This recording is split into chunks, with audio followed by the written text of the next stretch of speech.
Everyone in the small-town school knew her name, yet no one truly knew her heart. Her name was Anna, and to many she was just the poor girl who sat quietly at the back of the class. Her clothes were old, her shoes torn, and her bag patched with rough stitches that looked like scars of her silent struggle. But Anna never complained. She simply smiled faintly and walked through the hallways as if she were invisible, though deep down she wished someone would see her, someone who would understand her pain. Every morning she walked to school alone, the dust rising behind her feet as the sun climbed over the rooftops. Her house stood at the edge of town, small and worn out, with walls that whispered stories of better days. But at school, nobody cared about her home or her heart. They only cared about what she did not have.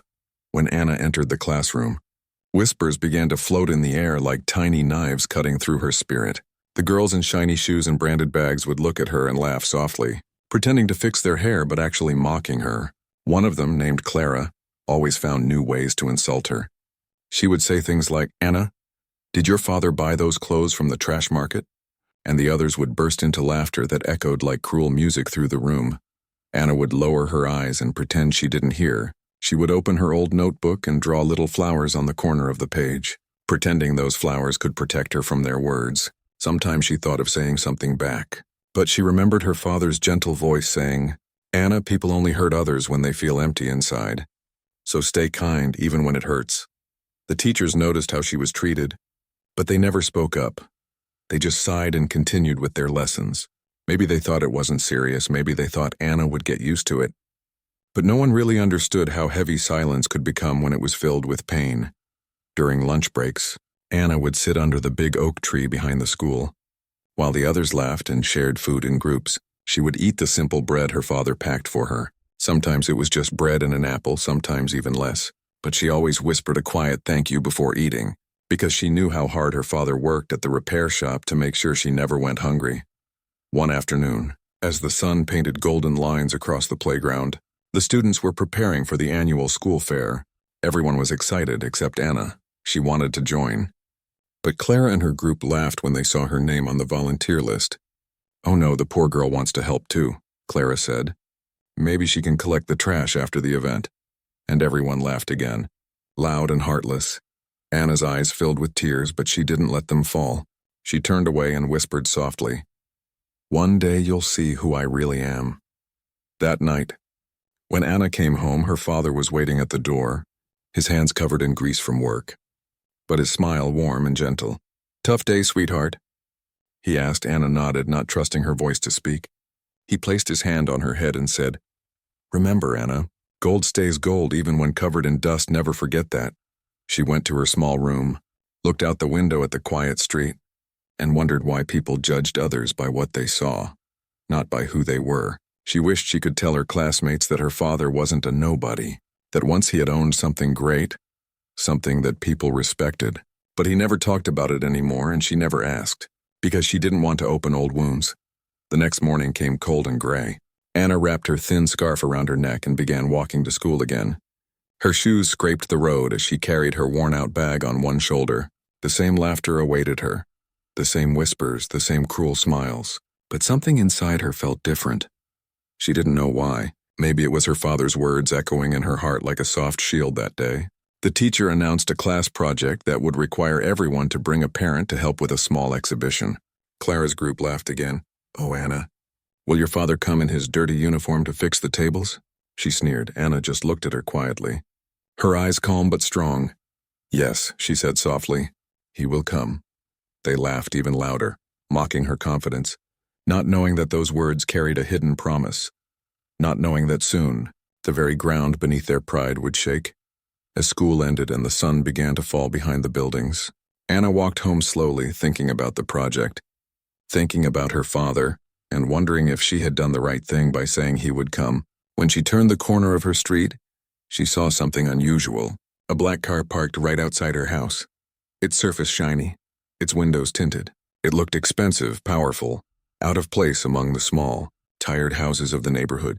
Anna stopped in her tracks, her heart thudding like a drum. She looked at the car, then at her front door, and whispered to herself, "Who could that be?" And as she took a small step forward, a quiet wind blew through the street, carrying a strange feeling in the air. Something was about to change. and Anna could feel it deep inside her, even if she didn't yet know how big that change would be.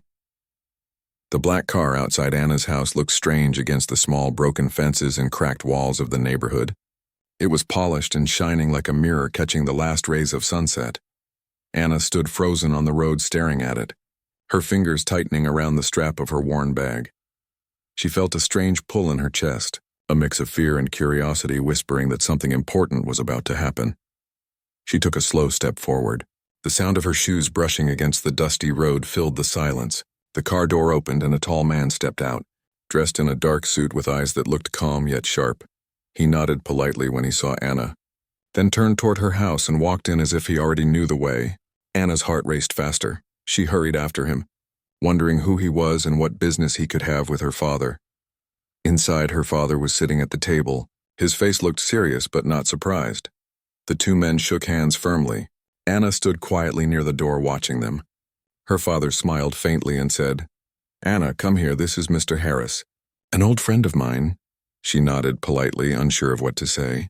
The man gave her a kind smile and said softly, "You've grown so much. You look just like your mother." Anna blinked, confused. She had never seen him before. Yet he spoke as if he knew her family well. They talked in low voices after that, their words too soft for Anna to catch. She only heard fragments. "It's time," "the company," "second chance," and "don't let them know yet." Those words spun in her head like echoes she couldn't understand.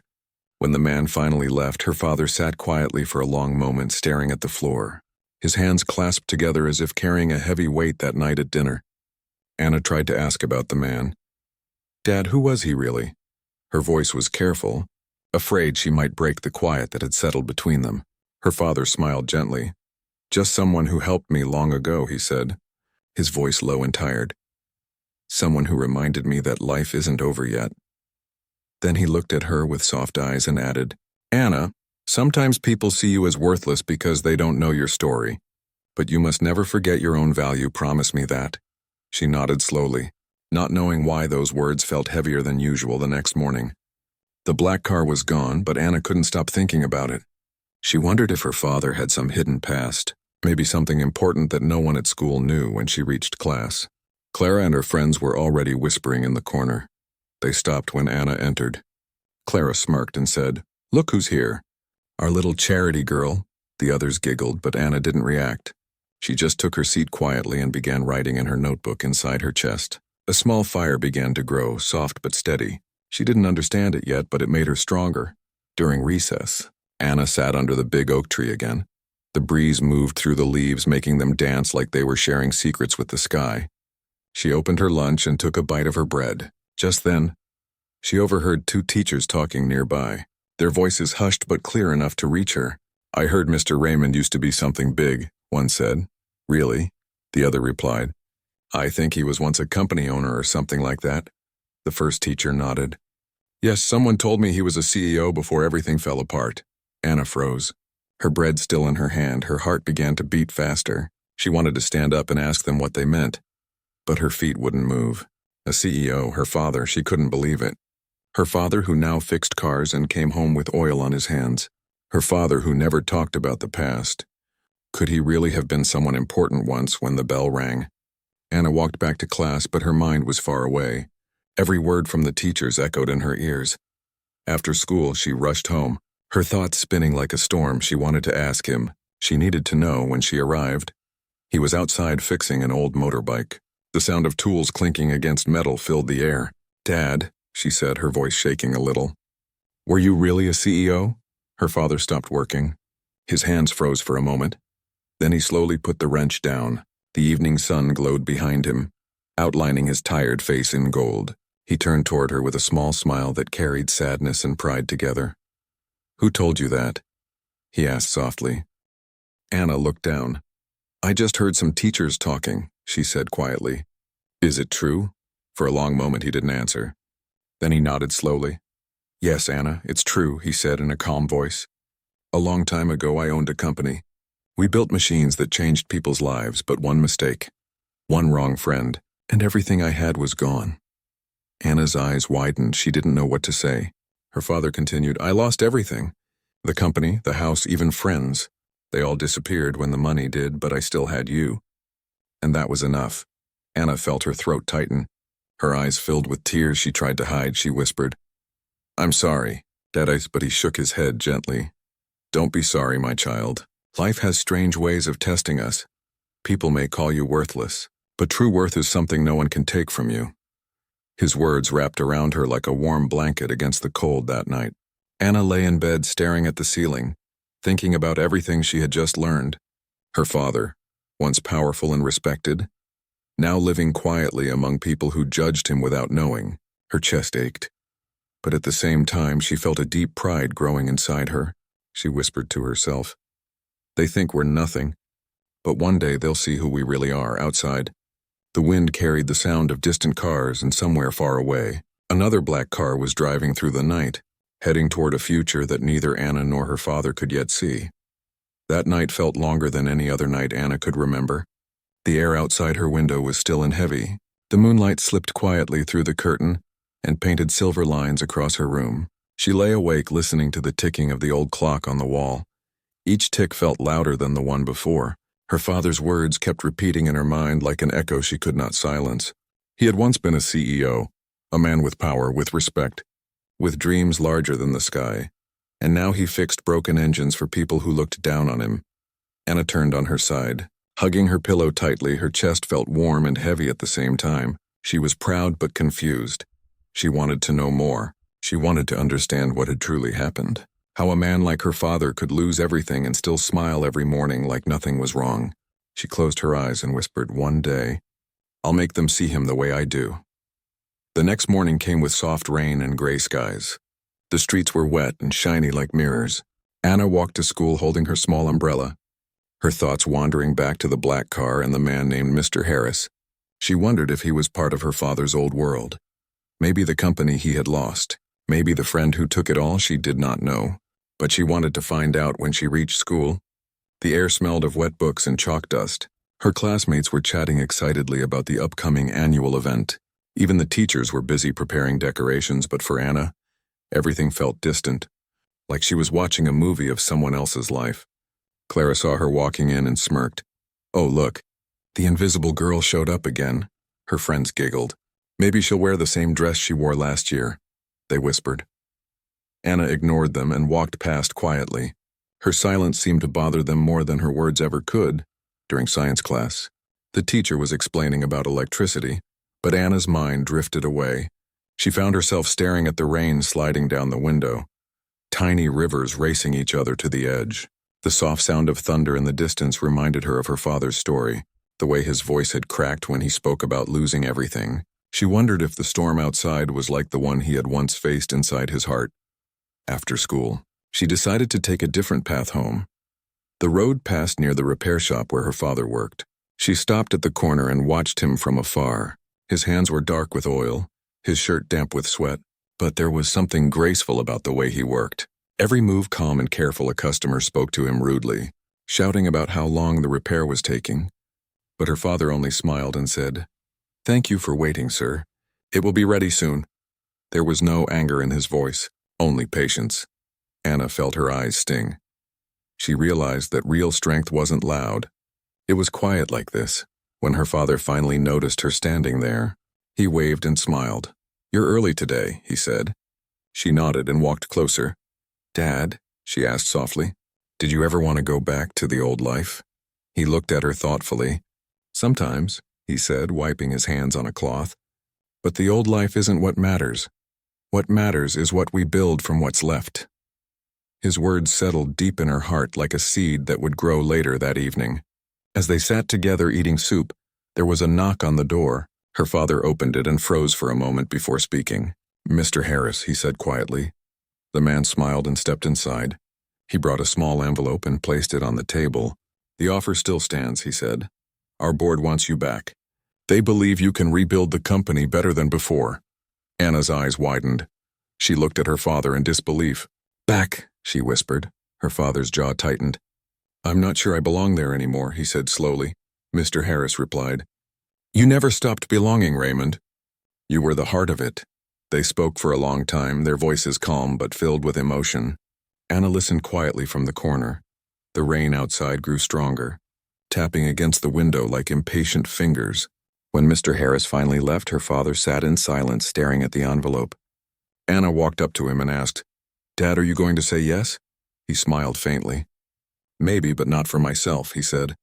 "If I go back, it will be for you." That night, Anna couldn't sleep again. She kept thinking about everything she had seen and heard. The man, the offer, her father's calm strength, the image of him standing tall in his oily uniform, fixing broken things while once he had built machines that changed lives. She realized that life was like that too, full of things that break, but also full of people who fix them quietly without asking for praise the next morning. She woke up early and helped her father pack his lunch. The air smelled of fresh rain and new beginnings as he left for work.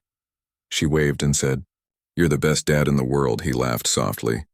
"Maybe not, but I'll try to be." At school, something strange happened. Two teachers were talking near the gate, and when they saw Anna, they suddenly stopped. One of them whispered, "That's his daughter." "Isn't it?" The other nodded quickly. "Yes, Mr. Raymond's daughter." Their eyes held a hint of respect that wasn't there before. Anna felt a small spark of pride rise inside her chest at lunch. Clara tried to tease her again.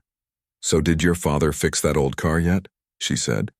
But Anna looked at her calmly and replied, "Maybe one day you'll see what real strength looks like." Clara rolled her eyes, not understanding the quiet confidence in Anna's voice as the final bell rang. Anna walked home with a small smile on her face. She didn't know what the future held, but she could feel something changing, something invisible but powerful. Like the first wind before a storm, something told her that soon everyone would see the truth. Soon they would understand who her father really was, and when that day came, no one would ever call her worthless again.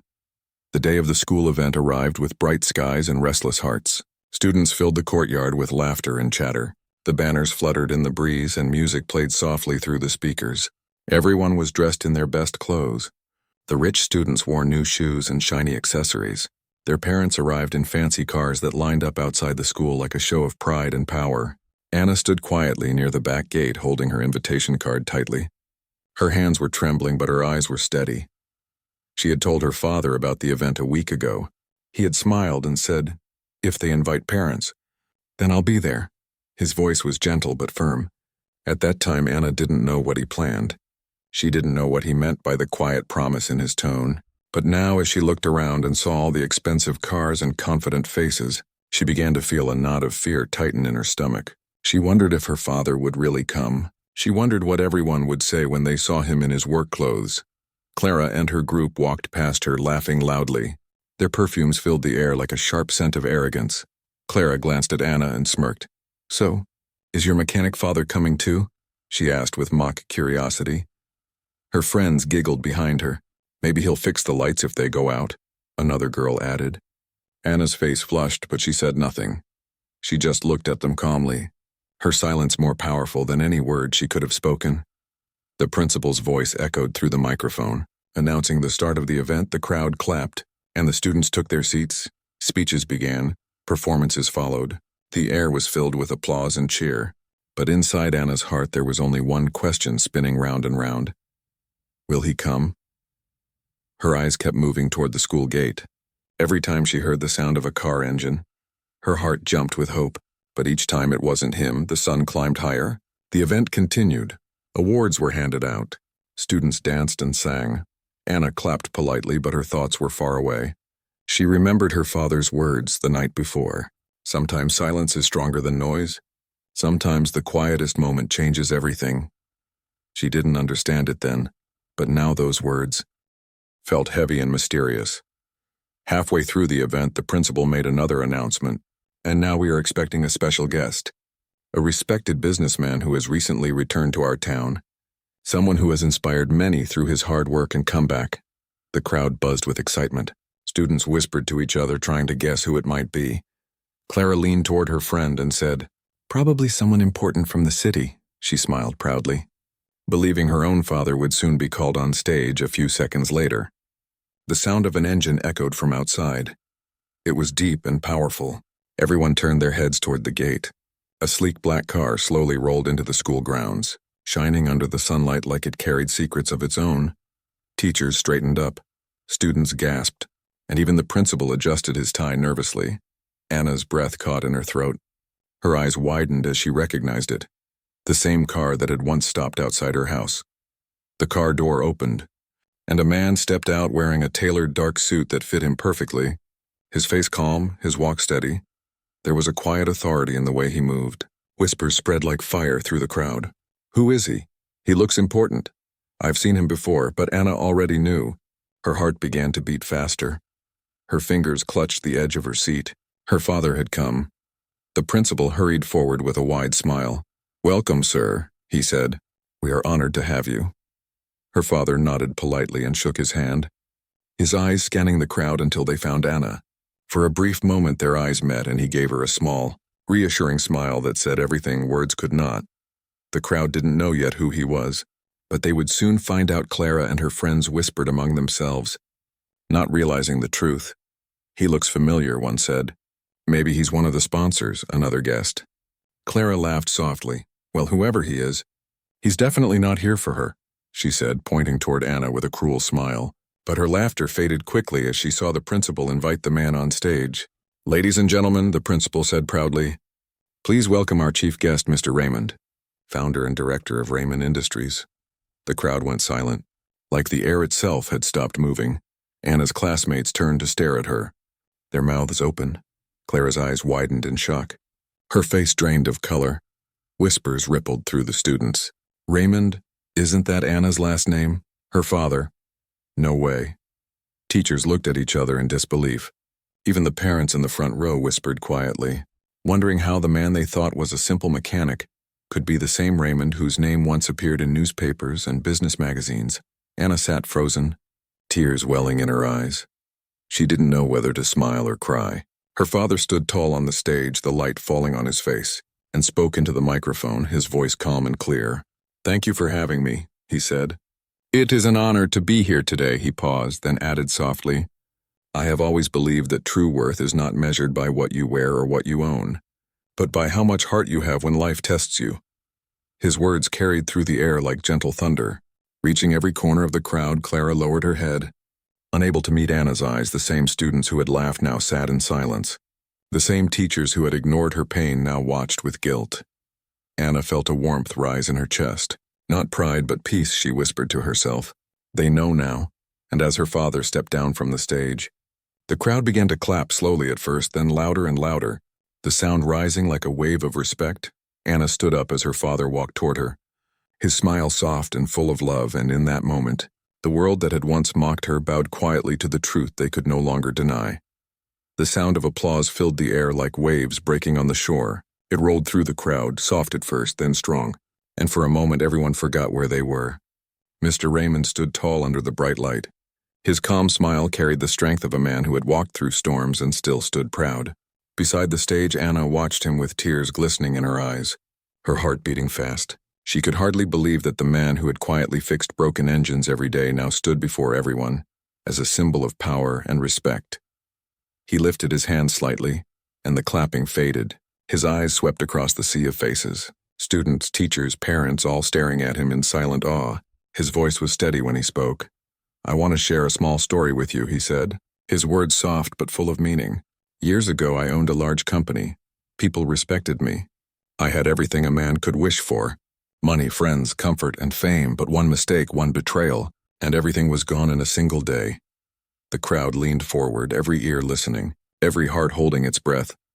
"I trusted someone I called a brother," he continued, "and he took everything I built, my company, my home, even my name. I was left with nothing but my daughter and my hope. I moved to this town to start again, to live quietly and raise her with honesty and kindness, and every day I watched her go to school with courage. Even when others laughed at her," Anna lowered her head, her hands shaking, her eyes filled with tears she couldn't stop. Clara and her friends sat frozen in their seats, guilt spreading across their faces like a shadow they couldn't hide. The teachers exchanged uneasy glances, realizing how blind they had been. Her father continued, "People called me worthless. They said I had fallen too far to rise again. But I never gave up. I worked with my hands. I built again, piece by piece, not because I wanted to prove anyone wrong, but because I wanted my daughter to see that losing everything doesn't mean you lose yourself." His voice cracked softly at the end. And that tiny break carried more power than any shout could ever hold. The principal wiped his forehead nervously, then smiled awkwardly. "Mr. Raymond, your words are truly inspiring," he said quickly, trying to cover his own shame for never noticing Anna's struggles.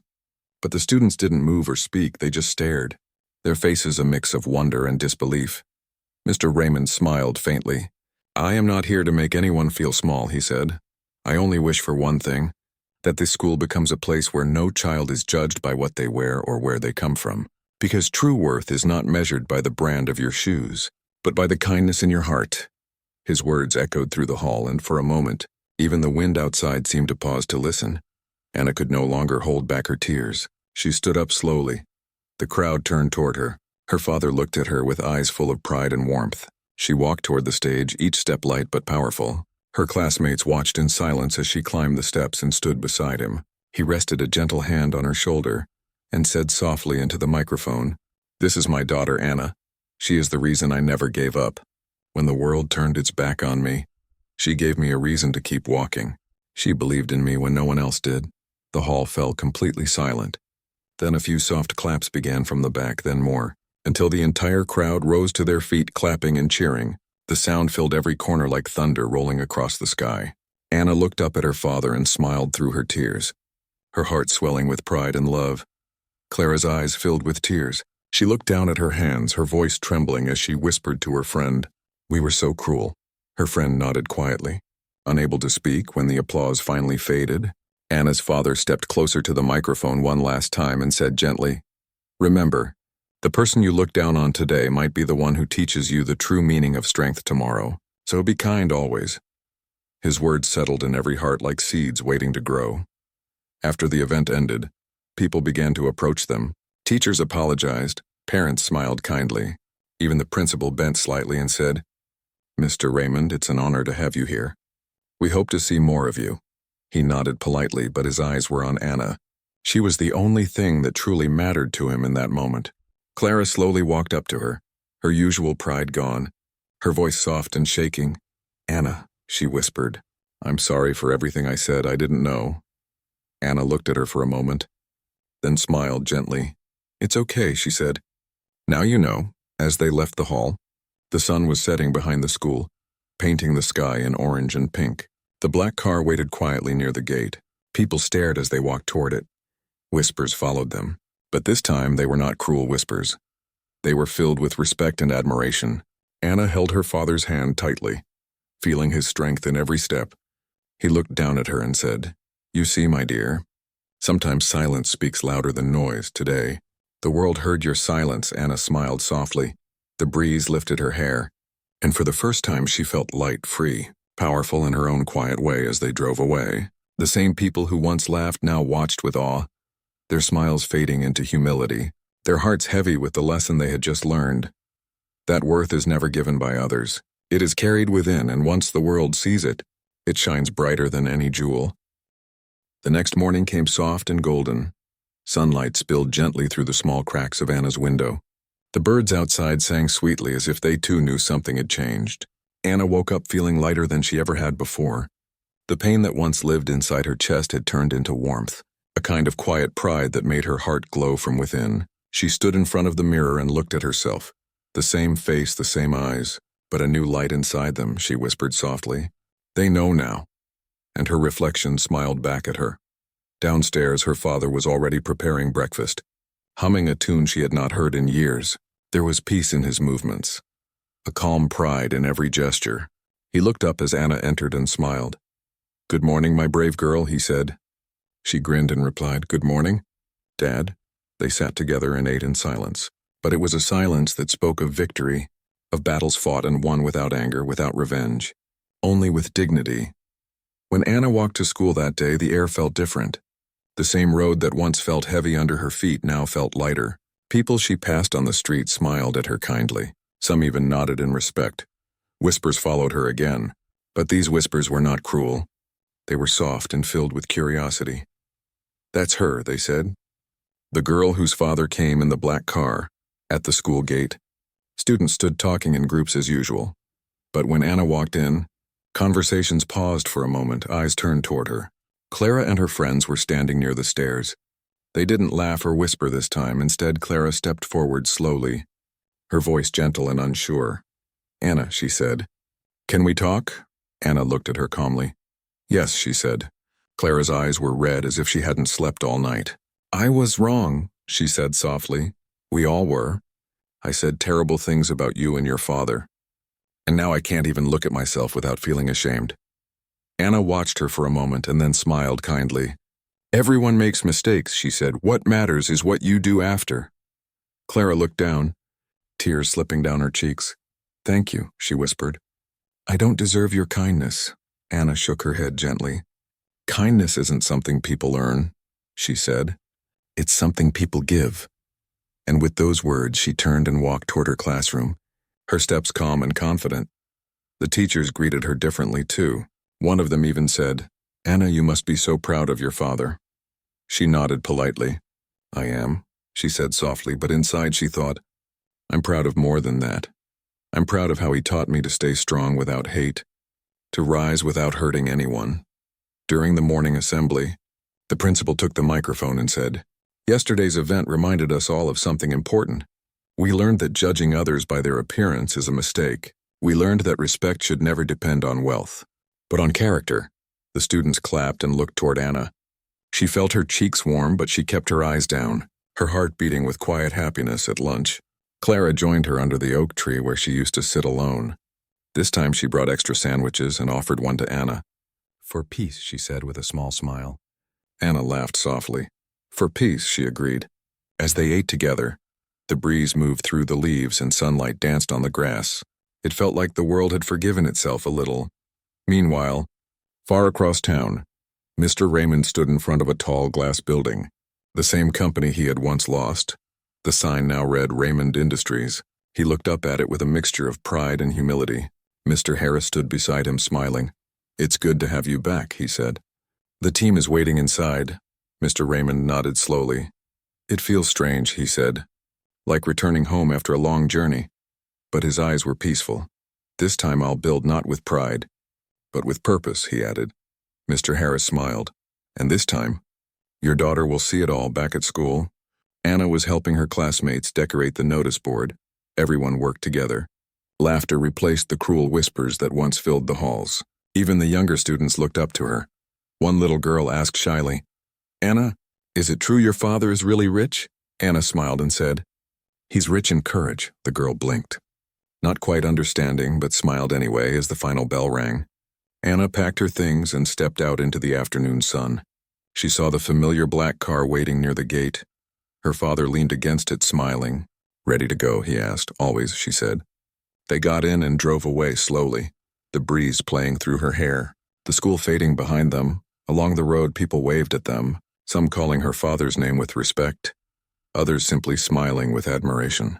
Mr. Raymond looked at his daughter and said, "You know, Anna, sometimes life hides your light until the right moment, but when it shines, it blinds the world."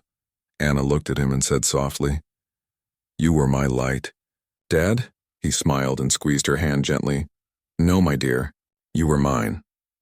They drove past the same streets where people once whispered cruel things, past the same shops where pitying eyes had followed them.